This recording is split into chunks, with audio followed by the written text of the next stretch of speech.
கயிற்று கட்டிலில் வெளியில் தூங்கிக் கொண்டிருந்த மூதாட்டியின் காதை அறுத்து கம்மலை திருடிக் கொண்டு எஸ்கேப் ஆன மர்ம நபர்.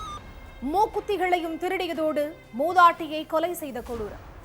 3/4 சவரன் நகைக்காக மூதாட்டியை கொலை செய்த மர்ம நபர் யார்? மர்ம நபர் பிடிபட்டாரா?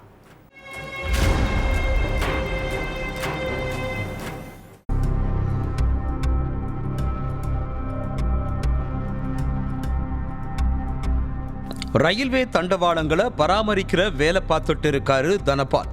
சேலம் வேம்படித்தாளம் இந்திரா நகர் பகுதியில் உள்ள ரயில்வே தொழிலாளர்கள் குடியிருப்புல வசிச்சுட்டு இருக்கிற இவரு நைட் டியூட்டி முடிஞ்சு வீட்டுக்கு வந்திருக்கார். அப்போ வீட்டுக்கு வெளியே கைத்துக்கட்டுல படுத்திருந்த தனபாலோட 85 வயசான தாய் மாரியம்மா காது அறுபட்டு உயிரிழந்து கிடந்திருக்காங்க. மூதாட்டி மாரியம்மாளோட காதுல இருந்த கம்மல் மூக்குத்திய அறுத்து எடுத்துட்டு அவங்கள யாரோ கொலை செஞ்சு போட்டிருந்திருக்காங்க. அதை பார்த்து அதிர்ச்சியான தனபால் கொண்டலாம்பட்டி போலீஸ் ஸ்டேஷனுக்கு போன் பண்ணி தகவல் கொடுத்திருக்கார். அடுத்து அங்க வந்த போலீசார் மூதாட்டியோட சடலத்தை மீட்டு போஸ்ட்மார்ட்டத்துக்கு ஹாஸ்பிட்டலுக்கு அனுப்பி வச்சுட்டு விசாரணையில இறங்கி இருக்காங்க. மூதாட்டி மாரியம்மாள் தினமும் நைட் நேரத்துல கைத்துக்கட்டில வீட்டுக்கு வெளியே எடுத்து போட்டு தூங்குறது தான் வழக்கம். அப்படித்தான் சம்பவத்தன்னைக்கு மூதாட்டி கட்டில தூங்கிட்டு இருந்திருக்காங்க. அப்ப நைட் நேரத்துல அங்க வந்த மர்ம நபர் மூதாட்டியோட காதுல இருந்த கம்மலை கலட்ட முயற்சி பண்ணிருக்காங்க. அப்ப திடீர்னு கண்முழிச்ச மூதாட்டி கம்மலை கலட்ட விடாம தடுத்ததா தெரியுது.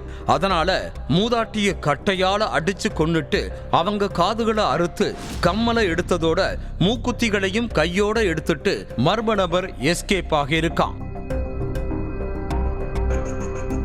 மூதாட்டி தினமும் வெளியே தூங்குறதையும் அவரோட மகன் தனபால் நைட் ஷிப்ட் போறதையும் தெரிஞ்சுக்கிட்ட உள்ளூர் நபர்கள் யாரோதான் நோட்டமிட்டு இந்த கொலையை செஞ்சிருக்கணும் அப்படிங்கிற கோணத்துல விசாரணையில இறங்கி இருக்காங்க போலீசார். அக்கம் பக்கத்துல உள்ளவங்க சொந்த பந்தங்கள்னு ஒருத்தரையும் விடாம விசாரிச்சுட்டு இருக்க காவலர்கள் சந்தேகப்படுற மாதிரி யாராவது அந்த பகுதிக்கு வந்து போனங்களானும் விசாரிச்சுட்டு இருக்காங்க.